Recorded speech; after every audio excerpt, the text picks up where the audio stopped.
सो दोस्तों, आज आप सभी लोगों के सामने जेईई मेन अटेम्प्ट 1 में 2025 के 80 प्लस मार्क्स स्कोर करना है फिजिक्स एंड केमिस्ट्री में, उसकी स्ट्रेटेजी लेके आया है with one and only your beloved physics expert Akash Tyagi sir और केमिस्ट्री एक्सपर्ट संजय आर्य सर। तो क्या वो बेसिकली 5 ऐसे पॉइंट्स हैं जिन्हें अगर हम लोग आज डिस्कस कर लें तो वो मैसेज आप तक पहुंच जाएगा, जो आप फॉलो करके आने वाले 5 महीनों में अपनी जर्नी अच्छी कर सकते हो।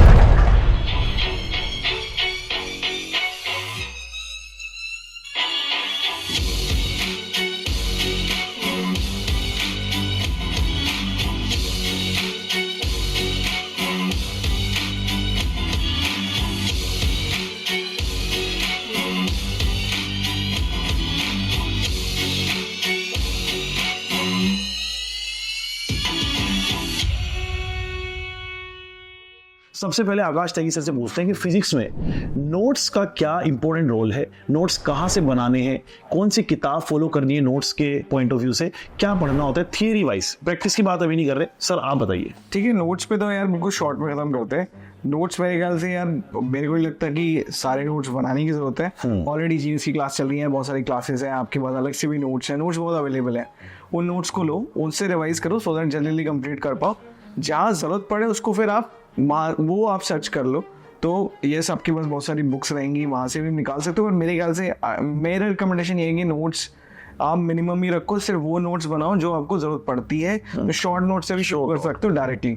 तो मेरे को लगता है कि बहुत ज़्यादा नोट्स में डिटेल में जाने की जरूरत। चलिए, सेम सर मेरा भी यही कहना है कि नोट्स कंप्लीट नोट ना बना के शॉर्ट नोट बनाओ, सारे फॉर्मूला, सारा क्रंच, हर एक पार्ट को लिखो, लेकिन ऐसा होना चाहिए जिसको आप 15 मिनट में मेमोराइज कर सको, क्योंकि टाइम रिवाइज कर सको बस, क्योंकि टाइम भी नहीं है। सही बात है, टाइम नहीं। जेईई 2025 के बच्चों की बात हो रही है, 12वीं ड्रॉपर के वो बच्चे जिनको इस साल देना, उनकी बात हो रही है। रिसोर्सेस प्रैक्टिस देखो, वैसे तो सर अगर बच्चा 11वीं क्लास में होता ना तो मैं बहुत सारे रिसोर्स रिकमेंड कर सकता था, काफ़ी सारी किताबें आती हैं हर एक पर्टिकुलर सेगमेंट में बढ़िया करने का, फिजिकल, इनऑर्गेनिक, ऑर्गेनिक में। अब तुम्हारे पास में उतना टाइम नहीं है तो अननेसेसरली मत एक ही टॉपिक के पीछे 50, 60, 10 हज़ार क्वेश्चन लगाओ। इससे बढ़िया क्या है कि जिस दिन हम लोग लेक्चर लेते हैं या फिर जिस कोचिंग से आप पढ़ रहे हो वहाँ पे आपको जो सोल्ड एग्जाम्पल कराए जा रहे हैं उन पे पहला फोकस होना चाहिए। नंबर 2, जो डीपीपी वो प्रोवाइड करते हैं या फिर जो क्वेश्चंस आपके जो मटेरियल आपको मिला हुआ है या जिन किताबों को अभी तक आप फॉलो करते आए थे, जैसे मैंने पहले भी केमिस्ट्री के अंदर कुछ किताबें बताई हैं फिजिकल, इनऑर्गेनिक, ऑर्गेनिक से रिलेटेड, उन किताबों के लेवल 1 के सवाल लगाइए।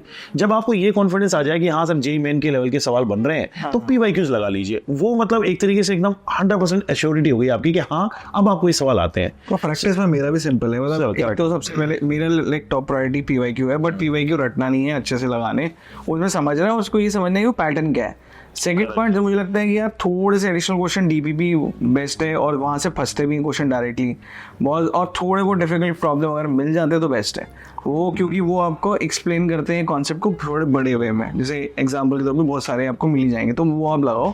That's it. प्रैक्टिस में आई थिंक इतना बहुत है, मोर देन इनफ है, बिकॉज टाइम अगेन, बिकॉज सब सब्जेक्ट में डिवाइड भी करना है और तो टाइम नहीं मिलेगा। अब तीसरा चीज़ सर अपन डिस्कस करते हैं। जैसे मतलब मेरा तो पॉइंट ऑफ व्यू यही है, केमिस्ट्री फास्ट हो जाती है, फिजिक्स और मैथमेटिक्स थोड़ा टाइम लेते हैं। टाइम का मैनेजमेंट थोड़ा बताओगे कि कैसे मैनेज करें? जैसे मेरा तो पर्सनली मानना है कि जैसे जितना कम समय आप केमिस्ट्री में दे सकते हैं, जितना समय बचा सकते हैं बाकी सब्जेक्ट के लिए, उनके लिए बचाए। ये तो एग्जाम में भी करना है। हाँ, और अब आप बताएं सर कि बाकी के टाइम को कैसे यूटिलाइज करें। मैथमेटिक्स है, फिजिक्स है, एवरीडे 3-3 लेक्चर बंदा अटेम्प्ट कर रहा है और ये सबकी हालत कॉमन। यार ये तो मेरे को भी एग्जॉस्ट हो जाते हैं, बैकलॉग क्रिएट हो रहा है। आप मुझे तो बताओ, क्लासेस होने के बाद आपके पास ज़्यादा घंटे बचते नहीं है कि आप इतना स्पेयर कर पाओ, बट पॉइंट है कि जो आप क्लास, अगर रनिंग क्लास कोई चल रही है तो यार उसको पढ़ने का तुरंत रिवाइज करो सबसे पहले। तो परफेक्ट बात बताइए सर आपने कि सेम डे अगर तुरंत रिवाइज कर दोगे ना, लोहा गर्म होगा ना तो चोट पड़ेगी, मोल्ड हो जाएगा, वही करना पड़ेगा, मजा आ गया। लेकिन पॉइंट ये है कि उसके 2 रीजन है। एक तो बैकलॉग नहीं बनता जी, और बैकलॉग तुमसे क्लियर होगा नहीं वैसे बहुत जल्दी, इतना आसान नहीं होता बैकलॉग। एक बार आदत लग गई बैकलॉग की, फिर वो स्ट्रेस है, वो पाइल अप है, वो वर्क है। थोड़ा सा सेलिब्रेशन कर लेते हैं अपने इस त्योहार का। सभी लोगों को रक्षाबंधन की ढेरों ढेरों शुभकामनाएं। और दोस्तों, आप सभी लोगों के लिए जो ऑफर हमारा फ्रीडम चल रहा था वो बढ़ा के हम लोगों ने 20 तारीख कर दिया है सिर्फ रक्षाबंधन के पर्व पे। तो अभी अनअकैडमी का सबसे ट्रेंडिंग कोड यूज कीजिए CSA सर, और अपनी जर्नी को श्योर कीजिए, अपनी सक्सेस को अनअकैडमी के साथ में, and you can crack it this year only. और जो 2026 के लिए क्रैक कर रहे हैं, let us see their success soon. All the very best everyone. Continue कीजिए अपना ये रोड मैप। जैसे आप 12th में ड्रॉपर हो तो यार आपकी 11th की कॉन्सेप्ट वीक नहीं होनी चाहिए, सिंपल सी बात है। तो उसके लिए थोड़ा टाइम तो आपको निकालना पड़ेगा।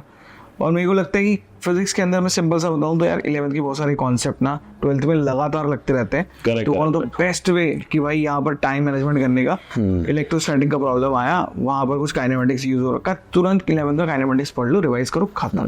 तो ये आपने जो बात बताई ना, ये मतलब बेसिकली हर तरफ ही एग्री करता हूँ इस बात से कि जब भी आपको ऐसा लगता है कि कोई भी चीज़ की स्टार्ट करनी है तो उसके जो प्री रिक्विजिट होते हैं ना, उनके लिए आप पहले से तैयार रहें। और इसीलिए मैं ये वाला पॉइंट रखूंगा सर, मैं इनको केमिस्ट्री में कुछ ऐसे चैप्टर रिकमेंड करूंगा अभी यहाँ पे लाइव, सो दैट कि उन चैप्टर को लगाने के बाद में बच्चों को आने वाले चैप्टर्स भी इजीली हैंडल करने को मिल जाएंगे।